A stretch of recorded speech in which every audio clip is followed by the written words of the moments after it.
طلحہ رضی اللہ تعالیٰ عنہ کے آگے پھیلا دو۔ کہا اللہ کے نبی صلی اللہ علیہ وسلم لوگوں کا جائزہ لینے کے لیے جھانک کر دیکھتے تو ابو طلحہ رضی اللہ تعالیٰ عنہ عرض کرتے اللہ کے نبی میرے ماں باپ آپ پر قربان، جھانک کر نہ دیکھیے، کہیں دشمن کے تیروں میں سے کوئی تیر آپ کو نہ لگ جائے، میرا سینہ آپ کے سینے کے آگے ڈھال بنا ہوا ہے۔ کہا میں نے حضرت عائشہ بنت ابی بکر رضی اللہ تعالیٰ عنہما اور حضرت ام سلیم رضی اللہ تعالیٰ عنہ کو دیکھا،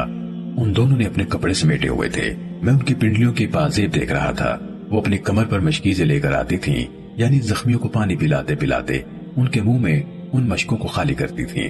پھر واپس ہو کر انہیں بھرتی تھیں، پھر آتی اور انہیں لوگوں کے منہ میں فارغ کرتی تھیں۔ اس دن اونگ جانے کی بنا پر ابو طلحہ رضی اللہ تعالیٰ عنہ کے ہاتھوں سے 2 یا 3 مرتبہ تلوار گری، یعنی شدید تھکان اور بے خوابی کے عالم میں بھی وہ ڈھال بن کر رسول اللہ صلی اللہ علیہ وسلم کے سامنے کھڑے رہے۔ کافروں کے